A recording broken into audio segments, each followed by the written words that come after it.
आइए हम लोग बनाते हैं chapter 4 journal and ledger chapter से क्वेश्चन नंबर 20। पहला क्वेश्चन है purchase goods from Dugar ₹1,50,000 subject to trade discount of 20% VAT paid at the 15%। ठीक है, डूगर से हम लोगों ने माल खरीदा 1,50,000 का, उस पर ट्रेड डिस्काउंट दिए हैं 20% और वैट दिए हैं 15%। ठीक है, तो इसका जनरली क्या होगा, माल खरीदे हैं तो परचेज अकाउंट, परचेज आएगा, purchase account debit, input VAT account debit to Dugar account. Input क्यों होगा, क्योंकि यहाँ पर टैक्स हम लोग पेड कर रहे हैं, जहाँ पर टैक्स पेड करते हैं वहाँ इनपुट वैट लिखते हैं, वैट के आगे इनपुट लिखेंगे। ठीक है, इनपुट वैट अकाउंट डेबिट। ठीक है, टू डूगर। अच्छा, परचेज कितना किए हैं 1,20,000 का, क्योंकि 1,50,000 का यहाँ परचेज दिखा रहा है तो इस पर ट्रेड डिस्काउंट है 20%।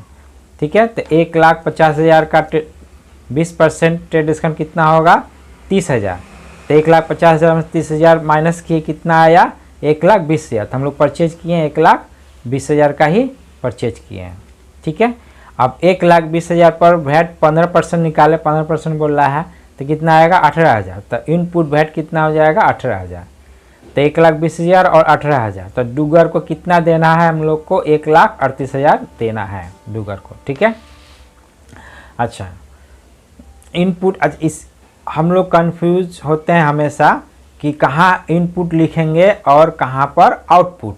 ठीक है, तो इसको याद करने का एक सरल तरीका है, हमको समझना होगा कि हम माल जब परचेज कर रहे हैं तो गुड्स मेरे पास आएगा ना, गुड्स मेरे पास इन होगा, तो गुड्स मेरे पास इन होगा तो वहाँ पर हम लोग समझेंगे इनपुट वैट लिखना है, इनपुट लिखना है। ठीक है, ये सबसे अच्छा याद करने का तरीका है। और जहाँ पर सेल करेंगे तो सेल करेंगे गुड्स, तो गुड्स क्या होगा, मेरे के यहाँ से, हमारे यहाँ से गुड्स जाएगा, आउट होगा, हमारे पास से गुड्स जाएगा, आउट होगा, तो वहाँ पर को समझना होगा कि आउटपुट वैट लिखेंगे जहाँ सेल रहेगा। ठीक है, अच्छा एक बार समझ लेते हैं इसको। परचेज किया, मेरा खर्च एक्सपेंसेस है, तो नॉमिनल अकाउंट होगा debit all expenses and losses, जितना खर्च एक्सपेंसेस को हम लोग डेबिट करते, इसलिए परचेज को डेबिट किए। इनपुट वैट क्या है, टैक्स पेड किए हैं, जो टैक्स पेड किए मेरा करेंट एसेट्स है, यहाँ पर करेंट एसेट्स बढ़ रहा है इसीलिए ये डेबिट हो। अच्छा, करेंट एसेट्स क्यों होगा, करेंट एसेट इसलिए होगा जो 18,000 हम लोग पे किए हैं, ये जब सेल करेंगे, जो माल खरीदे हैं, चाहे जब हम सेल करेंगे जहाँ पर टैक्स कलेक्शन करेंगे वहाँ से ये 18,000 मेरा माइनस हो जाएगा, एडजस्ट हो जाएगा, मैंने 18,000 हमको मिल जाएगा। ठीक है, ये आगे हम समझाएंगे पीछे, इसके बाद वाला सम्स में आएगा जहाँ पर टैक्स पेड करना रहेगा गवर्नमेंट को, वहाँ पर इसको अच्छी तरह सब समझ जाएगा कि करंट एसेट्स ये क्यों है। ठीक है, डूगर क्या है, पर्सनल अकाउंट है, क्रेडिट द गिवर, जो देने वाला रहता है उसको हम लोग क्रेडिट करते हैं। अच्छा, दूसरा number, goods sold to Akram for ₹1,00,000 plus VAT at the rate of 8%।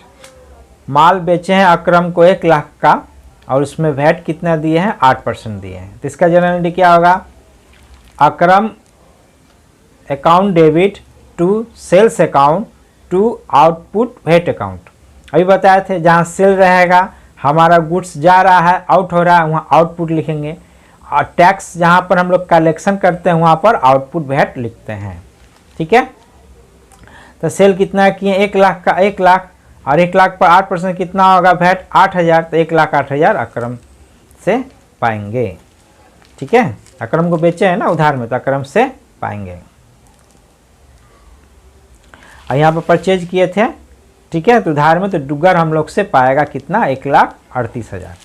ठीक है, अच्छा अकरम क्या है, पर्सनल अकाउंट है, तो डेबिट द रिसीवर, जो रिसीव करता है उसको डेबिट करते हैं। सेल्स क्या, इनकम है, नॉमिनल अकाउंट है, credit income and gain, income है बोल के ये क्रेडिट हो गया। आउटपुट वेट क्या, टैक्स कलेक्शन है, टैक्स कलेक्टेड कर रहे हैं जो कि हम गवर्नमेंट को देंगे on the behalf of government, government के तरफ से हम लोग टैक्स कलेक्शन किए 8,000 रुपया, तो इसको हम लोग गवर्नमेंट को पे कर देना होगा, गवर्नमेंट को देना होगा, इसीलिए मेरा ये करेंट लायबिलिटी है। तो मेरा लायबिलिटी बढ़ रहा है, इंक्रीज हो रहा है, इसीलिए यह क्रेडिट होगा। Sold goods for ₹1,20,000 and charge VAT at the 10% against cash. यहाँ पर कैश में हम लोग माल बेचे हैं तो इसीलिए कैश हो जाएगा। Cash account debit to sales account to output VAT account. ठीक है, तो कैश कितना का बेचे हैं, 1,20,000 का सेल किए हैं तो 1,20,000 आ गया। इसमें वेट कितना है 10%, तो 1,20,000 का 10% कितना हो जाएगा 12,000। दोनों को जोड़ दें कितना आ जाएगा, कैश मेरे पास कितना आ रहा है 1,32,000 कैश आ रहा है। अच्छा, आउटपुट वेट क्या है मेरा, लायबिलिटी है। क्यों लायबिलिटी है, ये जो 12,000 हम पाए हैं इसको गवर्नमेंट को हमको पे करना होगा। हमें गवर्नमेंट को ये 12,000 रुपया पे कर देना। गवर्नमेंट के तरफ से हम 12,000 रुपये टैक्स कलेक्शन किए हैं माल बेच के। ठीक है, ठीक है। कैश रियल अकाउंट आ रहा है इसलिए डेबिट व्हाट कम्स डेबिट हो जाएगा। सेल्स इनकम है, nominal account credit all incomes इसलिए क्रेडिट हो जाएगा। आउटपुट वैट टैक्स कलेक्टेड कर रहे हैं, करंट लायबिलिटी है, बढ़ रहा है इसलिए यह क्रेडिट होगा। क्योंकि लायबिलिटी जब बढ़ता है तो क्रेडिट होता है, लायबिलिटी बढ़ता है तो क्रेडिट होता है, और एसेट्स जब बढ़ता है तो डेबिट होता है। ठीक है, 4 number question, VAT was deposited into government account on due date. अब यहाँ वैट हम लोग जमा करें जो कलेक्शन किए हैं। ठीक है, तो सरकार बोल रहा है कि जो आपने कलेक्शन किया वैट मेरे तरफ से होके वो हमको चुकाइए। तो हमने बोले ठीक है, हम वो आपको चुका देंगे जितना कलेक्शन किए हैं, लेकिन हम भी तो पेड किए हैं वैट, किसी को दिए हैं आपके बिहाफ में कलेक्शन किए हैं। ठीक है, वो हम चुकाएंगे, लेकिन मेरा भी एक एसेट्स खड़ा है जो कि हम वैट दिए हैं। तब गवर्नमेंट बोलता है ठीक है, आप उसका एडजस्टमेंट करके जो बचता है वो आप हमको दे दीजिए। तो इनपुट वैट हम लोग पेड किए कितना 18,000, हम लोग 18,000 पेड भी किए हैं, और आउटपुट वैट कलेक्टेड किए हैं कितना, कलेक्शन किए हैं कितना 20,000। तो 20,000 हम लोग कलेक्शन किए हैं तो government tax paid to government कितना करेंगे 20,000 माइनस 18,000, 2,000 रुपया हम लोग गवर्नमेंट को देंगे। सिर्फ देना कितना होगा 2,000 रुपया। इसलिए इनपुट वैट जो है मेरा करेंट एसेट्स है। यदि ये नहीं रहता तो हमको गवर्नमेंट कितना देना पड़ता है, टोटल 20,000 देना पड़ता। ठीक है, लेकिन हम 20,000 नहीं देके कितना पे कर रहे हैं, सिर्फ 2,000 पे कर रहे हैं। ठीक है, आया समझ में, एक करंट एसेट्स क्यों है, इसमें 20,000 में 18,000 एडजस्ट हो गया। ठीक है, अच्छा अब देखिए आउटपुट वैट क्या लायबिलिटी है। हम लोग जब पाए थे तो आउटपुट वैट को कहाँ लिखे थे, कलेक्शन किए थे तो क्रेडिट में, और जब वापस कर रहे हैं तो क्या होगा, इसको हटा देंगे ना, जो चुकता कर दे रहे हैं तो आउटपुट वैट मेरा हट जाएगा तो इसको डेबिट में लिखेंगे। जब इसको ख़त्म करेंगे तो डेबिट में लिख दिए। और इनपुट वैट कहाँ पर लिखे थे, जब पेड किए थे तो डेबिट में लिखे थे। ठीक है, अब यहाँ पर हमको मिल जा रहा है इनपुट वैट एडजस्ट हो जाया है तो इसको हम लोग क्रेडिट में लिखेंगे। अच्छा, बैलेंस कितना 2,000 रुपया हम लोग बैंक के थ्रू दे दे रहे हैं इसलिए टू बैंक, बैंक से मेरा 2,000 रुपया चला जाएगा। ठीक है, तो being VAT was deposited into government account. Output VAT क्या है, करंट लायबिलिटी है, घट रहा है डेबिट होगा।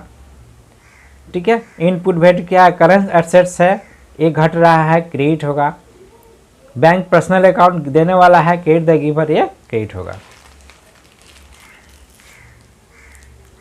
Purchase goods from Shivlal for ₹3 lakh subject to trade discount of 10% plus VAT paid at the ₹15%। हम लोगों ने माल खरीदा शिवलाल से 3 लाख रुपया में, और ट्रेड डिस्काउंट कितना दिए 10%, अब वैट भी पेड कर रहे कितना 15%।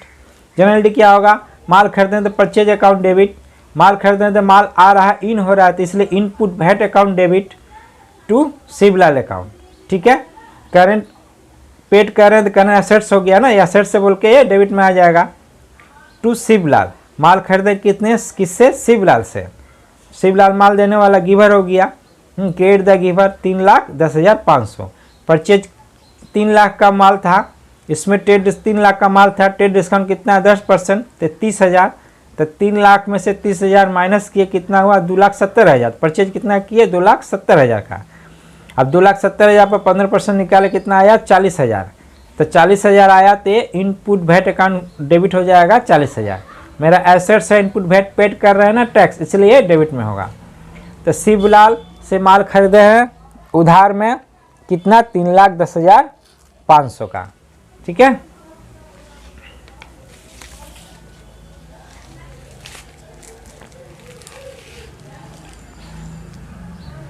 Sold half of the above goods to Banerjee and company for ₹2,20,000 plus VAT at the rate of 50%। उसका आधा माल हम लोग बैनर्जियन कंपनी को बेच दिए 2,20,000 में और 15% वैट लिए। ठीक है, तो बैनर्जियन कंपनी रिसीवर हो गया, इसलिए डेबिट हो जाएगा। माल बेचे हैं टू सेल्स मेरा इनकम, इसलिए क्रेडिट हो जाएगा। अब सेल किए हैं, माल गुड्स आउट हो रहा है तो आउटपुट भेट हो जाएगा, मेरा लायबिलिटी हो गया क्योंकि टैक्स यहाँ पर कलेक्शन कर रहे हैं। ठीक है, तो 2,20,000 का 15% कितना होगा, 33,000 रुपया हम लोग टैक्स कलेक्शन किए, 33,000 रुपया लिए, तो मेरा लायबिलिटी इसलिए क्रेडिट में होगा क्योंकि 33,000 लिए तो इसको हमको गवर्नमेंट को दे देना होगा। ठीक है, तो 2,20,000 और 33,000 कितना, 2,53,000 बैनर्जियन कंपनी को माल बेचे हैं। Sold the balance of goods to Fortis Limited for ₹1,80,000 and charged VAT at the ₹15%। और उसका जो बैलेंस बचा गुड्स था फोर्टिस लिमिटेड को बेच दिया 1,80,000 में और वैट चार्ज किया 15%। तो फोर्टिस अनलिमिटेड कंपनी डेबिट हो जाएगा क्योंकि रिसीवर है, लेने वाला है। Debit the receiver personal account हुआ। टू सेल्स इनकम है, टू सेल्स होगा क्योंकि इनकम है नॉमिनल अकाउंट के हिसाब से। और टू आउटपुट भेट हो जाएगा, टैक्स यहाँ पर कलेक्शन कर रहे हैं तो आउटपुट हो गया। आउटपुट भेट मेरा लायबिलिटी हो गया बोल के क्रेडिट में होगा। तो 27,000 आउटपुट भेट हो गया। 1,80,000 का 15% कितना होगा, 27,000। सेल किए 1,80,000 का, तो 1,80,000 और 27,000 कितना होगा, 2,07,000। ठीक है, अब यहाँ पर देखते हैं deposited the VAT into government account through cheque. Through cheque माने बैंक के माध्यम से। ठीक है, टू बैंक हो जाएगा। हम लोग वैट जमा किए गवर्नमेंट को चेक के माध्यम से। अब यहाँ पर वैट जमा किए हैं, वैट हम लोग जब आउटपुट वैट मिल रहा है तो हम लोग कहाँ लिखे हैं, लायबिलिटी हम लोग क्रेडिट में लिखे हैं। तो लायबिलिटी जब खत्म होगा, जब गवर्नमेंट को दे देंगे तो इसको हम लोग डेबिट में लिख देंगे। तो output VAT account debit to input VAT, tax paid किए थे, मेरा एसेट्स था बोल के डेबिट में लिखे थे। अब यहाँ पर टैक्स जो इनपुट वैट है हमको यहाँ पर मिल रहा है तो ये इसलिए क्रेडिट में हो जाएगा। ठीक है, तो output VAT account debit to input VAT account. ठीक है, तो 60,000 का हम लोग कलेक्शन किए हैं। देख यहाँ पर दिखा रहे हैं कैसे कलेक्शन, कहाँ से कितना आया। आउटपुट वैट कलेक्टेड किए कितना, 60,000। पहले एक 27,000 लिए और उसके बाद 33,000। यहाँ 27,000 लिए, यहाँ 27,000 लिए और यहाँ 33,000 लिए ना, दो जगह से। ठीक है, तो कितना पाया हम लोग, 60,000। टैक्स पेड कितना किया, 40,500 परचेज किए थे जो हम लोग यहाँ पर टैक्स पेड किए थे ना 40,500 का। ठीक है, तो माइनस हो जाएगा, तो माइनस हो गया, कितना बचा, 19,500। तो 19,500 हमको गवर्नमेंट को देना है। इसलिए इनपुट वैट को यहाँ पर एसेट बोला गया क्योंकि 60,000 में से 40,500 माइनस हो गया। यदि 40,500 माइनस नहीं होता है तो हमको 60,000 इस सरकार को देना पड़ता, गवर्नमेंट को देना पड़ता, लेकिन अब देना पड़ेगा कितना, 19,500। ठीक है, तो इसलिए 60,000 इनपुट वैट कितना, 40,500। अब गवर्नमेंट कितना देना होगा, 19,500। ठीक है, आउटपुट वैट कलेक्टेड, कलेक्शन किए हैं, मेरा करंट लायबिलिटी है जो कि देना पड़ेगा गवर्नमेंट को, यहाँ घट जा रहा है बोल के डेबिट होगा। इनपुट वैट पेड किए थे, करंट एसेट्स है। अब यहाँ पर हमको यहाँ मिल जा रहा है, तो करंट एसेट्स यहाँ पर घट जा रहा है, ये भी मेरा तरीके क्रेडिट हो जाएगा। बैंक पर्सनल अकाउंट है, देने वाला है क्रेडिट द गिवर, जो देने वाला था उसको हम लोग क्रेडिट करते से क्रेडिट हो जाएगा। ठीक है।